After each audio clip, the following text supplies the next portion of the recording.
Hello students, today we'll discuss about engineering materials, its properties, selection factors and various loads and stresses. This topic is covered in the unit number 1, that is the introduction in design of machine element subject. At the end of this lecture, you will be able to understand the materials of construction used in the design of machine elements. Also, you will be able to know the classification of materials and the properties of engineering materials. Also, you will be able to identify the various factors affecting the selection of materials and understand the different shapes and size of structural members as per IS code. Also, you will be able to know the types of loads and types of stresses. सबसे पहले materials of construction used in the design of machine elements के बारे में मैं आपको explain करूंगा. Selection of materials of the various components of the machine is very important and challenging task for the design engineer. Design engineer के लिए industry के अंदर मशीन या मशीन कंपोनेंट्स के लिए मटेरियल को सिलेक्शन करना वो एक बड़ा चैलेंजिंग टास्क और बहुत ही इम्पोर्टेंट टास्क माना जाता है. Number of factors are required to be considered for the appropriate selection of materials. Appropriate material का सिलेक्शन करने के लिए मीन्स के प्रॉपर मटेरियल का सिलेक्शन करने के लिए बहुत सारे फैक्टर्स को कंसिडर करना ज़रूरी हो जाता है. It is the difficult to get material which can satisfy the total requirement. But अगर हम सब फैक्टर्स को अगर हम कंसिडर करना चाहे तो वहाँ पर मुश्किल बढ़ जाती है कि हम हर एक फैक्टर्स को कंसिडरेबल नहीं कर पाते हैं और उसके मुताबिक हम मटेरियल का सिलेक्शन करना हमारे लिए बहुत चैलेंजिंग और टफ टास्क बन जाता है. So that we can say it is difficult to get material which can satisfy the total requirement. हर एक फैक्टर को अकॉर्डिंग जो रिक्वायरमेंट फुलफिल होना है वो पॉसिबल होना बहुत डिफ़िकल्ट टास्क है. कंटिन्यू करेंगे हम. However with little compromise suitable materials satisfying most of the factors like quality, cost, safety, etc. are finally selected.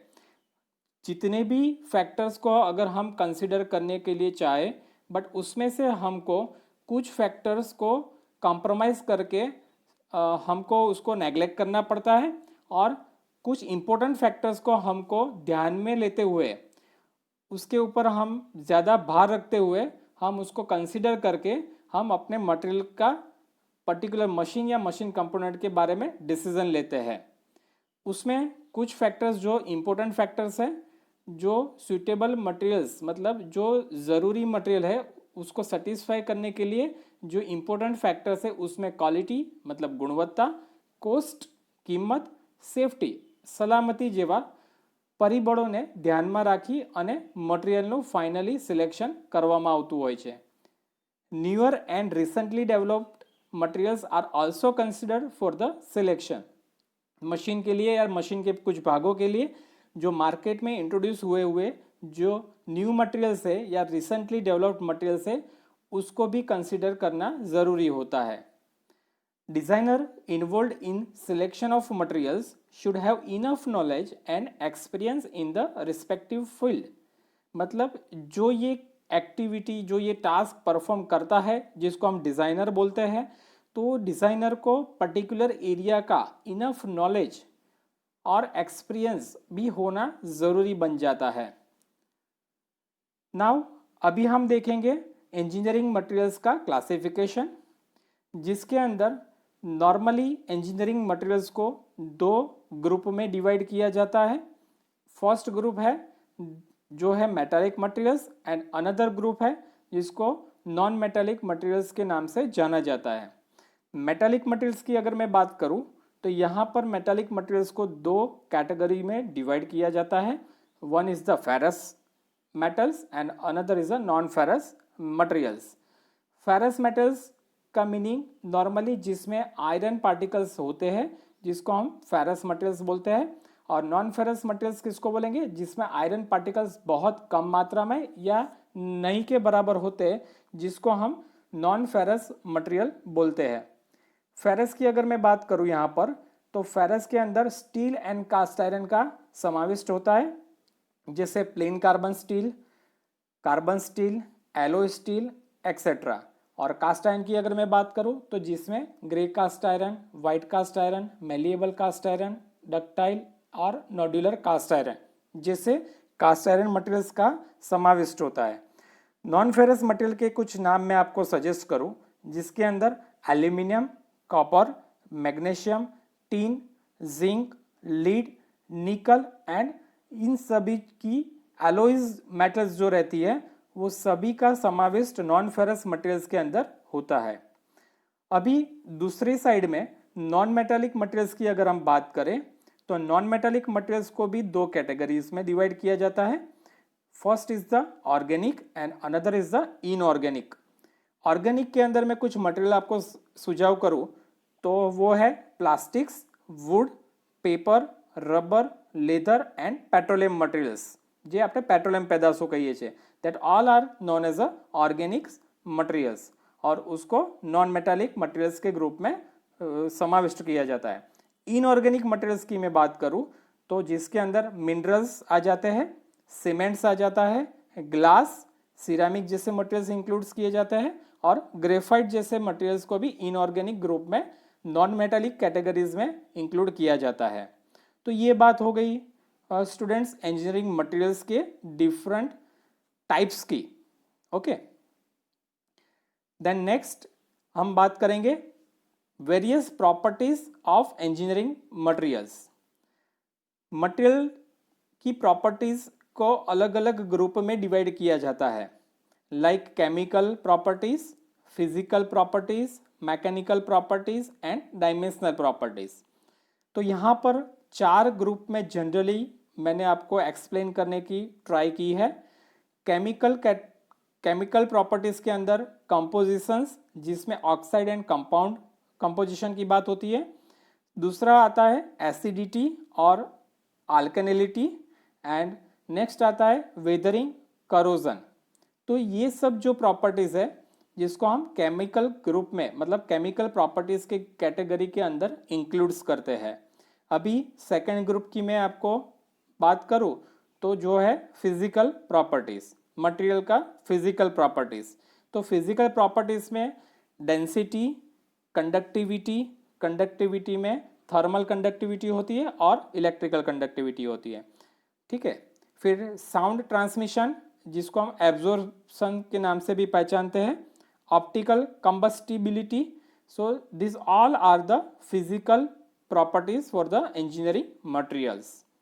Third group को मैं एक्सप्लेन करूं तो जो वो हमारे ब्रांच के related that is the mechanical properties, जिसके अंदर स्ट्रेंथ जिसमें टेंशन एंड कंप्रेशन स्ट्रेंथ का समाविष्ट होता है, toughness, stiffness, elasticity, plasticity, ductility, brittleness, hardness etcetera. This all are the mechanical properties for the engineering materials. And fourth group की मैं बात करूं तो डायमेंशनल प्रॉपर्टीज यहाँ पर मैंने इंक्लूड्स की है, जिसके अंदर मटेरियल के साइज एंड शेप के बारे में उल्लेख होता है। तो this all are the material properties जो नॉर्मली इंजीनियरिंग मटेरियल की प्रॉपर्टीज जानी जाती है। और इसके अलावा यहाँ पर मैं एक और प्रॉपर्टीज के बारे में आपको समझाने वाला हूँ, that is the technological properties. ये टेक्नोलॉजिकल प्रॉपर्टीज है क्या? ओके, तो धातुओं रहेला जे टेक्नोलॉजिकल गुणधर्मो जे है जेने આપણે टेक्नोलॉजिकल प्रॉपर्टीजના નામથી ઓળખશું, जिसके अंदर नॉर्मली फॉर्मेबिलिटी जिसका दूसरा नाम है वर्केबिलिटी। तो ये फॉर्मेबिलिटी है क्या? तो धातुનો આ ગુણધર્મ તેના યાંત્રિક ગુણધર્મો સુઘટ્યતા તથા તન્યતા સાથે સંબંધ ધરાવે છે।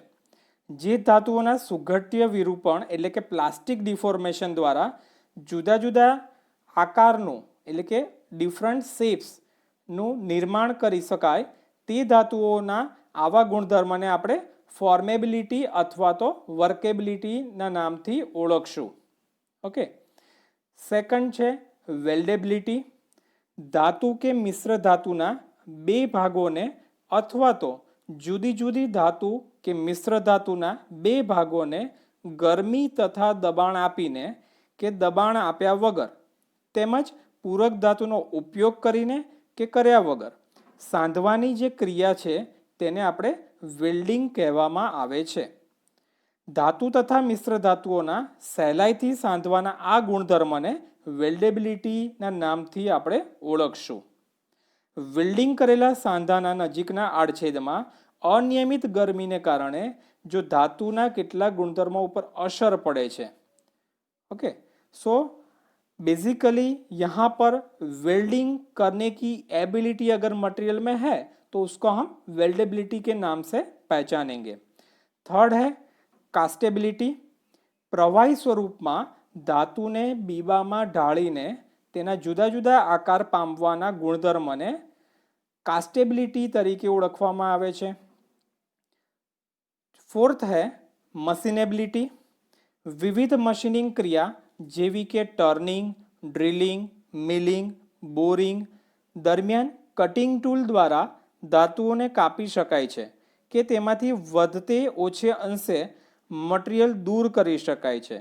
ધાતુ કે મિશ્ર ધાતુઓના સહેલાઈથી આ રીતે કાપવાના અથવા તો મટીરિયલ દૂર થવાના ગુણધર્મને તેની મશીનેબિલિટીનો ગુણધર્મ એટલે કે મશીનેબિલિટી તરીકે ઓળખવામાં આવે છે. અને પાંચમું છે ફિફ્થ है हार्डनेबिलिटी. हार्डनेबिलिटी किसको बोलेंगे तो કેટલીક લોહ ધાતુ, મિશ્ર લોહ ધાતુ તથા મિશ્ર ધાતુઓના બનાવેલા ભાગોમાં ઘસારા સામે પ્રતિરોધ શક્તિ વધારવા તેની સખ્તાઈમાં વધારો કરવો પડે છે. ધાતુઓમાં હીટ ટ્રીટમેન્ટની પ્રક્રિયા કરી તેની સપાટી ઉપર કે સમગ્ર દળમાં સખ્તાઈ વધારી શકાય છે. આ પ્રકારની શક્યતા ધરાવવાના ગુણધર્મને हार्डनेबिलिटी तरीके ओळखवामां आवे छे. ओके, सो ये सब टेक्नोलॉजिकल प्रॉपर्टीज की बात हुई. ओके, नेक्स्ट हम देखेंगे various factor affecting the selection of material. Material को हमको सिलेक्ट करना है तो इसमें ये सब फैक्टर्स तो काम करेंगे जो हमने आगे अभी डिस्कस किए. इसके अलावा कुछ इंपॉर्टेंट फैक्टर्स भी है जो यहाँ पर सबसे ज़्यादा रोल उसका भी रहता है, जिसमें मैं आपके साथ बात करूँ तो over and above the properties of materials some other important factors are also to be considered for the selection of engineering materials. उसमें सबसे पहला आता है सर्विस रिक्वायरमेंट. ओके, दूसरा आएगा फैब्रिकेशन रिक्वायरमेंट, तीसरा आएगा इकोनॉमिक रिक्वायरमेंट, फोर्थ आएगा अवेलेबिलिटी. तो ये चारों फैक्टर्स भी जो है जो मटेरियल सिलेक्शन में उसका बहुत बड़ा रोल है. अगर अच्छे से सर्विस ना दे पाए ऐसा हमने मटेरियल चूज़ किया तो भी काम नहीं हो पाएगा. फैब्रिकेशन ना हो पाए अगर ऐसा मटेरियल कुछ चूज़ किया तो भी हम अच्छे से वो उसके ऊपर फैब्रिकेशन वर्क नहीं परफॉर्म कर पाएंगे. और cost and availability that two are the most other important factors that will relate to the selection of materials. Okay, so material selection के लिए यहाँ पर उसकी properties that all are the factors and उसके अलावा हमने ये एडिशनल 4 इंपॉर्टेंट फैक्टर्स को आपको एक्सप्लेन किया. अभी हम आगे देखेंगे structural members as per Indian standard code, IS code उसको हम बोलेंगे. कंपनी के अंदर बहुत सारा जो फैब्रिकेशन वर्क होता है जिसके अंदर स्ट्रक्चरल मेंबर का यूटिलाइजेशन या यूज़ होता है, तो वो जो यूज़ स्ट्रक्चर मेंबर्स का हम करते हैं फैब्रिकेशन के लिए, यहाँ पर मैंने आपको एक टेबल के थ्रू उसको एक्सप्लेन करने की ट्राई कर रहा हूँ. टेबल में फर्स्ट कॉलम आपको रिप्रेजेंट कर रहा है. शॉर्ट और ब्रीफ में मैं बताऊँ तो पर्टिकुलर स्ट्रक्चरल मेंबर का विथ IS कोड उसका नाम है. सेकंड कॉलम में आपको उसका डेसिग्नेशन दिख रहा है विथ इल्यूस्ट्रेशन, एंड थर्ड कॉलम में आपको पर्टिकुलर जो हमारा स्ट्रक्चरल मेंबर है उसको हम कौन सी आईएस डेजिग्नेशन में हम उसको कौन सी साइज से रिप्रेजेंट करते हैं, ओके, कौन सी वैल्यू से हम रिप्रेजेंट करते हैं, कौन से परिमाण से हम रिप्रेजेंट करते हैं, उसको यहाँ पर दिखाने की कोशिश की है। सो सबसे पहले मैं फर्स्ट कॉलम में फर्स्ट स्ट्रक्चरल मेंबर की बात करूँ तो that is the ISRO, that means the Indian standard rod. So that is 20 लिखा है, that will be indicate the diameter of rod. So last column में आपको दिखेगा diameter is equal to 20 millimetre, and middle column में आपको उसका नाम लिखा है राउंड बार, या वी कैन अनदर वर्ड में हम उसको रोड बोलते हैं। सो उसका इल्यूस्ट्रेशन भी हर एक स्ट्रक्चरल मेंबर का इल्यूस्ट्रेशन आपको कॉलम मिडल कॉलम में आपको दिखेगा। Second is the ISSQ, that is means Indian standard square bar 20, that means square bar की जो साइड की लेंथ है that will the 20 millimetre, okay. Third is the 30 ISF 3, उसका मीनिंग होता है, ISF का मीनिंग है Indian standard flat, okay, steel flat, जिसमें 30 जो है वो उसकी विड्थ रिप्रेजेंट कर रहा है एंड 3 जो है उसकी थिकनेस रिप्रेजेंट कर रहा है। देन फोर्थ है ISST, that means steel strip. यहाँ पर भी आप देखोगे तो ISST में एक एग्जाम्पल लिया है 100 multiply 2.5, that means 100 mm is the width of steel strip and 2.5 millimeter is the thickness of steel strip. Then fifth, ISA Indian Standard Angle 25 by 25, that means आप इल्यूस्ट्रेशन में देख रहे हो दोनों साइड में जो कैपिटल H रिप्रेजेंट हो रहा है, तो H उसकी लेंथ बोले या हाइट बोले, so length of each side is equal to 25 millimetre, and यहाँ पर स्टील एंगल है जिसकी दोनों साइड इक्वल डायमेंशन की बनी हुई है, दैट्स वाई यहाँ पर 25 by 25 लिखा है। ऐसे ही यहाँ पर नेक्स्ट देखेंगे ISA 30 by 20, तो यहाँ पर आप डायग्राम में देखोगे, इल्यूस्ट्रेशन में देखोगे तो steel angle with unequal side से रिप्रेजेंट हो रहा है, दैट मीन्स उसकी जो दोनों साइड जो है, एंगल की जो दोनों साइड है वो इक्वल डायमेंशन की नहीं बट अनइक्वल डायमेंशन की है। मतलब वन साइड H जिसको रिप्रेजेंट किया है H साइन से, that will be the 30 millimeter, and other side that will represent by the capital B is equal to 20 millimeter। तो यहाँ पर दोनों एंगल की दोनों साइड्स जो है, दोनों भुजाएं जो है वो अलग अलग डायमेंशन की है, डिफरेंट डायमेंशन की है, ओके। तो दैट्स वाई यहाँ पर अनइक्वल ऐसा वर्ड मेंशन है। देन नेक्स्ट है ISLB Indian standard light beam, okay. तो इंडियन स्टैंडर्ड लाइट बीम जो बेसिकली आई शेप आपको दिख रहा है इल्यूस्ट्रेशन के अंदर, जिसकी बीम की हाइट जो है वो H से रिप्रेजेंट की है, एंड ISLB 75 मतलब H जो है उसका डायमेंशन बन रहा है 75 मिलीमीटर, ओके। देन नेक्स्ट है ISLC Indian standard light channel structural member के तौर पे है यहाँ पर, तो उसका शेप भी C शेप है, और उसका जो डायमेंशन हमको डेजिग्नेशन में दिया है ISLC 75 means height of the channel capital H is equal to 75 millimetre. Then next है ISNT 50 Indian standard normal T section, okay, T section है, तो उसका इल्यूस्ट्रेशन भी आप देखोगे तो आपको T शेप दिखाई दे रहा है यहाँ पर, और उस वो सेक्शन की जो हाइट जो है जो H से रिप्रेजेंट की गई है और वो बन रही है 50 mm।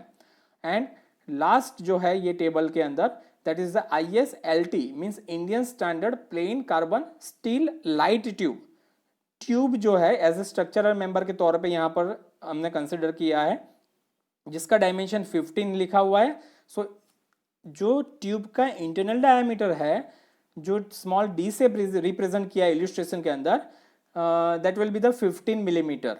ऐसे एग्जाम्पल के तौर पे यहाँ पर कुछ वैल्यूज हमने आपको समझाने के लिए ली है, ठीक है। तो ये सब स्ट्रक्चरल मेंबर्स है जो नॉर्मली फैब्रिकेशन इंडस्ट्री में स्ट्रक्चर को खड़ा करने के लिए यूटिलाइज होता है, ये सब मेंबर्स का, ओके। नेक्स्ट हम जाएंगे अभी आगे। यहाँ पर मैं अभी आपको एक्सप्लेन करने वाला हूँ various types of loads and then next various types of stress, okay. So सबसे पहले मैं आपको समझाने जा रहा हूँ लोड्स के बारे में, लोड के बारे में। ओके, तो सबसे पहले मैं लोड का जो क्लासिफिकेशन है, या मैं ऐसा बताऊँ कि लोड के जो वेरियस टाइप्स जो है उसके बारे में आपको बताऊंगा। So first category is based on variety of load. Okay, first category कौन सी है? Based on variety of load. Okay, जिसके अंदर कौन से लोड को हम समाविष्ट करेंगे? First is a transmitting load, another is a load due to the own weight of the components, third is the friction load, and fourth is the load due to the temperature difference, or we can say in another word is the environment factors. Okay, so जो यहाँ पर मैं आपको explain कर रहा हूँ based on variety of load means ભારની વિવિધતાને આધારે લોડ એટલે કે ભારના વિવિધ પ્રકારો, બરાબર, જેમાં આપણે પહેલું છે ટ્રાન્સમિટિંગ લોડ, ઓકે, જેને આપણે શક્તિ સંચારણ કરતા બળો કહીએ છીએ. બીજું છે load due to the own weight of the components, જેને આપણે મશીનના ભાગોના પોતાના વજનને લીધે લાગતા બળો તરીકે ઓળખીએ છીએ. ત્રીજું છે ફ્રિક્શન લોડ, જે ઘર્ષણ બળ તરીકે ઓળખાય છે. અને ચોથું છે load due to the temperature difference or environment factors, જે બેઝિકલી વાતાવરણ અથવા તાપમાનમાં फेरफार થવાને લીધે लागता बड़ों तरीके ओळखाय छे. सो यहाँ पर based on variety of load की बात हुई. अभी कंटिन्यू हम करेंगे टाइप्स ऑफ लोड को, जिसमें मैं आपको सेकंड कैटेगरी के बारे में बताने जा रहा हूँ. Based on nature of application of load means भार लागवानी रीतने आधारे भारना प्रकारों. ओके, सो यहाँ पर ये कैटेगरी के अंदर सबसे पहला जो लोड का टाइप है that is the static load, and another type है that is the dynamic load. तो यहाँ पर ये दो लोड जो है basically based on nature of application of types of load के अंदर इंक्लूड्स किए जाते हैं. और मैं डायनेमिक लोड के बारे में आपको उसके वेरियस टाइप्स की बात करूँ डायनेमिक लोड की, जिसके अंदर inertia load, then impact load, then variable load. तो ये तीनों लोड को हम डायनेमिक लोड की कैटेगरी के अंदर इंक्लूड करते हैं. तो यहाँ पर मैं आपको एक बार रिकॉल कर देना चाहता हूँ कि भाई स्टैटिक लोड बोलेंगे किसको? જ્યારે કોઈપણ ભાગ ઉપર લાગતા બાહ્ય બળ તેની દિશા કે પરિમાણમાં ફેરફાર થયા સિવાય અચળ રીતે લાગતા હોય તો તેવા ભારને આપણે સ્ટેટિક લોડ એટલે કે સ્થાયી ભાર તરીકે ઓળખીશું. એનું એક સિમ્પલ એક્ઝામ્પલ પણ હું તમને આપીશ. અહીંયા પાણી ભરેલી ટાંકીમાં તેના પોતાના તથા પાણીના વજનને કારણે વિવિધ ભાગો ઉપર લાગતો ભાર જે સ્ટેટિક લોડનું એક્ઝામ્પલ એટલે કે ઉદાહરણ છે આપણી સામે. બીજું છે ડાયનેમિક લોડ. કિસકો બોલેંગે હમ? મશીનના કોઈપણ ભાગ ઉપર લાગતા બાહ્ય બળની દિશા તથા પરિમાણ જ્યારે બદલાતા રહેતા હોય તથા તે અચળ ન હોય તેવા ભારને ગતિકીય ભાર એટલે કે ડાયનેમિક લોડ તરીકે ઓળખવામાં આવે છે. અને આ ગતિકીય એટલે કે ડાયનેમિક લોડ ભારના ત્રણ પેટા પ્રકારો છે, જેમાં જડત્વ ભાર, આઘાત ભાર અને પરિવર્તી भार એટલે કે रिस्पेक्टिवली इनर्शिया लोड है, इम्पैक्ट लोड है और वेरिएबल लोड को समाविष्ट किया जाता है. नेक्स्ट हम कंटिन्यू करेंगे. तो टाइप्स ऑफ लोड में तीसरी कैटेगरी है that is the based on effect of internal structure of member. Okay, third category कौन सी है? Effect of internal structure of member.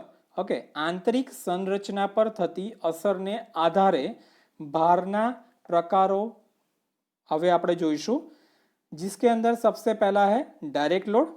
Direct load के अंदर tensile, compressive and shearing load को समाविष्ट किया जाता है. दूसरा यहाँ पर है बेंडिंग लोड. ओके, और तीसरा है ट्विस्टिंग लोड. ठीक है, और फोर्थ है कंबाइंड लोड. तो ये चारों लोड जो है वो based on effect of internal structure of member category के अंदर समाविष्ट होते हैं. अभी मैं नेक्स्ट पॉइंट में आपके साथ कुछ कॉम्प्रेसिव लोड के बारे में डिस्कस करने के लिए जा रहा हूं.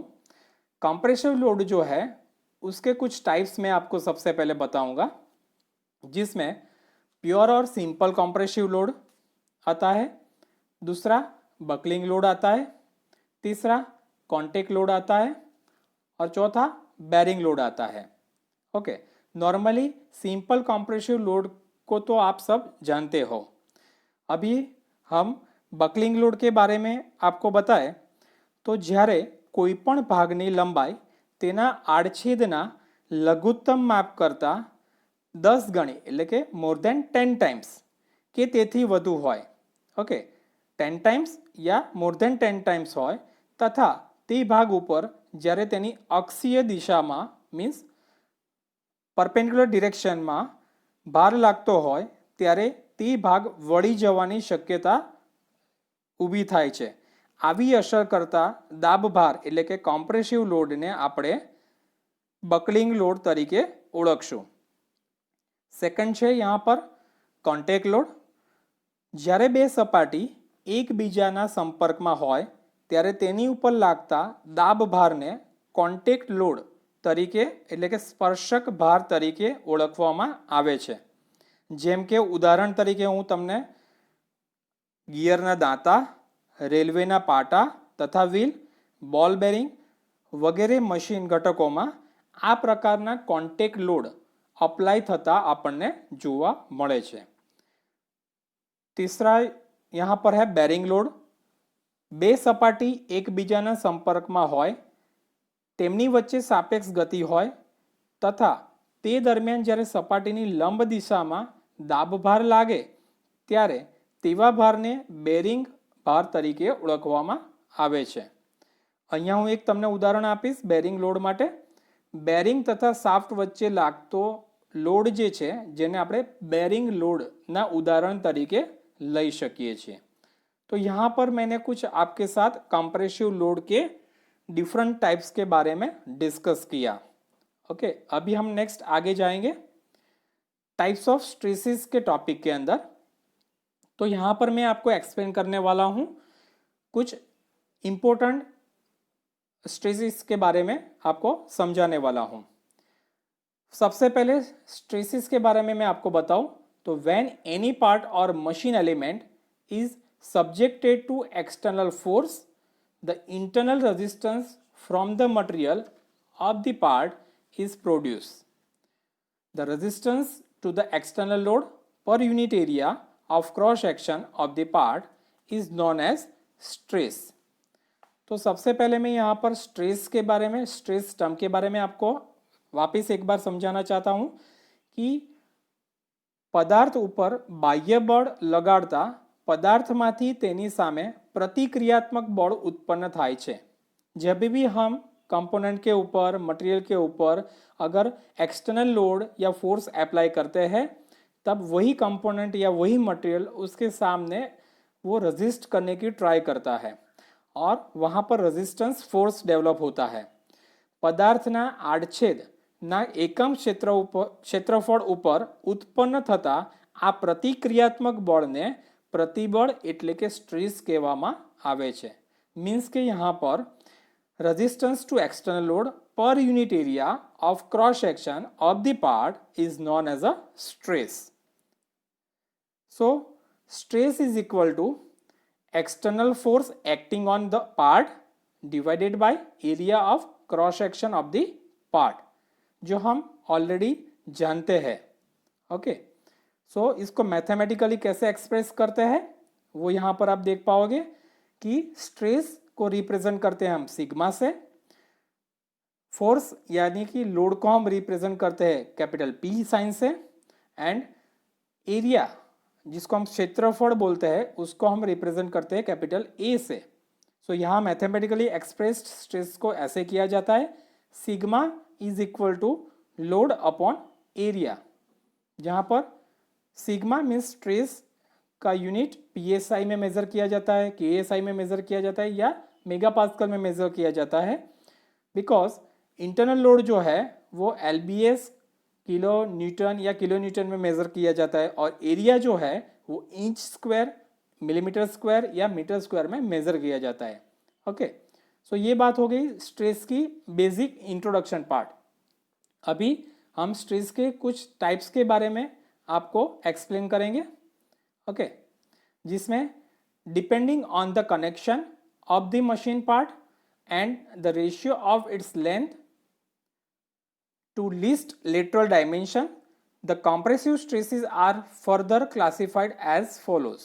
ओके, तो यहाँ पर जो मशीन पार्ट के ऊपर जो एक्सटर्नल फोर्स अप्लाई होता है according to that particular part की लेंथ को लेके, उसके डायमेंशन को लेके, ओके, सो वो कॉम्प्रेसिव स्ट्रेस जो अप्लाई होता है, दाब भार जे एना ઉપર લાગે છે એને जुदा जुदा नामથી આપણે ઓળખીએ છીએ। उसको डिवाइड किया जाता है जैसे buckling stress, contact stress and bearing stress जैसे स्ट्रेस के नाम से। अब ये क्या है उसके बारे में मैं आपको एक्सप्लेन कर रहा हूँ। सबसे पहले मैं बकलिंग स्ट्रेस बताऊंगा आपको।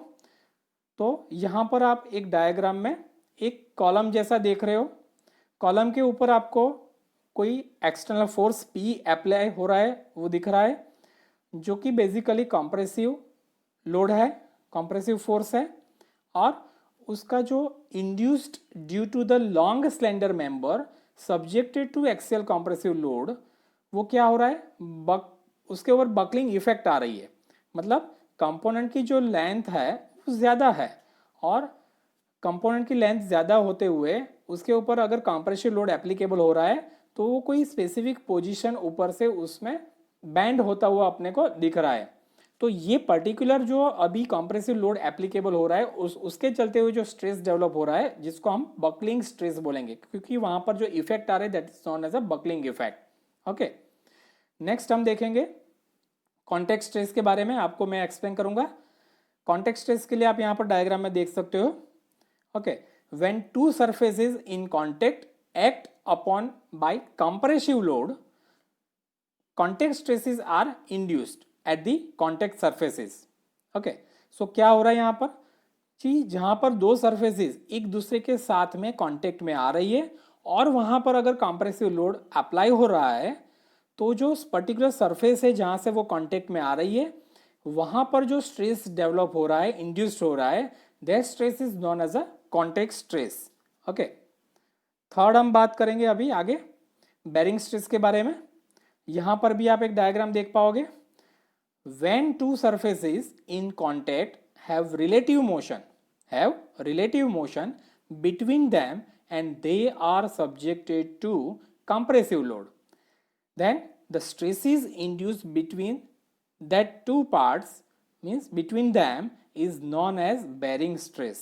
तो आप यहाँ पर गौर से देखिए डायग्राम के अंदर एक जो पार्ट है जिसके अंदर एक दूसरा पार्ट है जो हैचिंग लाइन से आपको दिख रहा है, और वो पार्ट वो पर्टिकुलर मेन पार्ट के साथ में रिलेटिव मोशन में है। और यही टाइम पे अगर कंप्रेसिव लोड P उसके ऊपर एप्लीकेबल हो रहा है, ओके, तो वहां पर जो दोनों पार्ट के बीच में जो स्ट्रेस इंड्यूस्ड होगा, वो स्ट्रेस को हम पहचानेंगे, जानेंगे बेरिंग स्ट्रेस के नाम से। ओके, सो ये बात हो गई कंप्रेसिव स्ट्रेसेस के बारे में। ओके, बकलिंग स्ट्रेस देखा हमने, कॉन्टेक्ट स्ट्रेस देखा हमने, एंड बेरिंग स्ट्रेस भी हमने आपको एक्सप्लेन किया। ओके, तो अभी नेक्स्ट कंप्रेसिव स्ट्रेस के अलावा हम कुछ इंपॉर्टेंट स्ट्रेस की बात करें जिसके अंदर बेंडिंग स्ट्रेस कंसिडर किया जाता है। तो यहाँ पर एक डायग्राम वापस मैं बेंडिंग स्ट्रेस के रिलेट यहाँ पर रख रहा हूँ। When the external load is acting in the lateral direction perpendicular to the axis of the part, perpendicular to the axis of the part, it creates bending and the stresses induced across the section of the part is known as bending stress। Okay, so आप diagram में देख रहे हो कि bending लोडने કારણે બીમની આડછેદની સપાટીમાં ઉદ્ભવતા સ્ટ્રેસને બેન્ડિંગ સ્ટ્રેસ તરીકે ઓળખવામાં આવે છે। Okay, external load is acting in the lateral direction perpendicular. कौन सी डिरेक्शन पे लग रहा है, परपेंडिकुलर डिरेक्शन, लंब दिशा में જ્યારે एक्सटर्नल लोड एप्लाय થતો હોય to the axis of the part. Okay, to the axis of the part, જે કમ્પોનન્ટ છે એ કમ્પોનન્ટની એક્સિસના પરપેન્ડિક્યુલર ડિરેક્શનમાં જ્યારે લોડ એક્સટર્નલ લોડ એપ્લાય થતો હોય ત્યારે કમ્પોનન્ટની અંદર બેન્ડિંગ ઇફેક્ટ જોવા મળે છે અને આ સમયે ઉદ્ભવતો જે સ્ટ્રેસ છે એ स्ट्रेस ने આપણે बेंडिंग स्ट्रेस तरीके ओळखशु।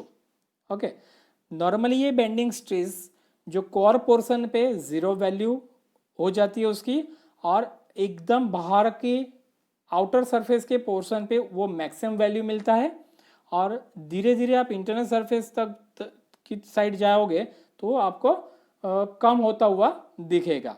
ओके, नेक्स्ट हम देखेंगे अभी आगे कंटिन्यू में बेंडिंग स्ट्रेस के लिए जो इंपॉर्टेंट इक्वेशन रहता है। ओके, जो आप बेसिकली स्ट्रेंथ ऑफ मटेरियल में भी आगे पढ़ के आए हुए हो, m upon I is equal to sigma upon y is equal to E upon R. तो यहाँ पर जो ये इक्वेशन के अंदर m जो है that will represent the bending moment, then i जो है उसको हम मोमेंट ऑफ इनर्शिया के नाम से पहचानते हैं, सिग्मा भी represent the bending stress, y means distance between the extreme fiber of the member from its neutral axis, e means modulus of elasticity and r means radius of curvature। Okay, so यहाँ पर और भी एक important stress है जो भी आपको यहाँ पर उसको रिकॉल या समझना जरूरी है, that is the torsion shear stress. Okay, torsion shear stress किसको बोलेंगे, जिसके लिए भी आप यहाँ पर एक फिगर में देख सकते हो, when the machine member is subjected to torque और twisting moment. Okay, when the machine member is subjected to torque और twisting moment the material fibers are twisted and the resistance offered by the member is known as torsion shear stress। तो यहाँ आप देख सकते हो कि एक soft या रोड या बार जैसा जो पोर्शन आपको सिलिंड्रिकल पोर्शन जो दिख रहा है जो एक साइड पे फिक्स्ड है बट अनदर साइड से लूज है, फ्री है, तो उसको अगर हम रोटेट करेंगे मीन्स हम उसको टॉर्क अप्लाई करेंगे या ट्विस्टिंग मोमेंट उसके ऊपर अप्लाई करेंगे।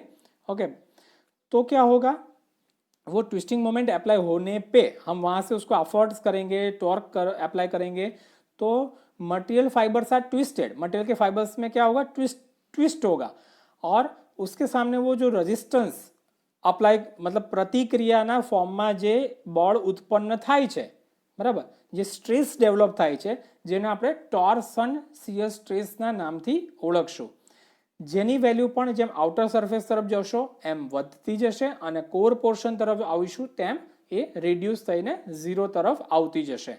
ઓકે, जिसको हम बोलेंगे टॉर्सन शियर स्ट्रेस। ठीक है, यहाँ पर उसका मैं बेसिक इक्वेशन बात करूँ टॉर्क का, तो जैसे अभी हमने आगे बेंडिंग इक्वेशन के बारे में आपको समझाया, ऐसे ही यहाँ पर आप स्ट्रेंथ ऑफ मटेरियल में ये भी आप पढ़ के आए हुए हो, T by J is equal to tau by R is equal to G into theta divided by the L, where जो वेरियस टर्म्स यहाँ पर यूटिलाइज होती है mathematical expression of the torque या ट्विस्टिंग मोमेंट के इक्वेशन के अंदर, वो क्या है वो मैं आपको बता दूँ। T मीन्स द टॉर्क या twisting moment, J means polar moment of inertia के नाम से हम उसको पहचानते हैं, tau means maximum shear stress, R means G means modulus of rigidity, theta means angle of twist, R means radius of shaft and L means length of the shaft। So these all are the terms that will already used in this particular torque equation। Okay, so my part is over for this lecture। Thank you।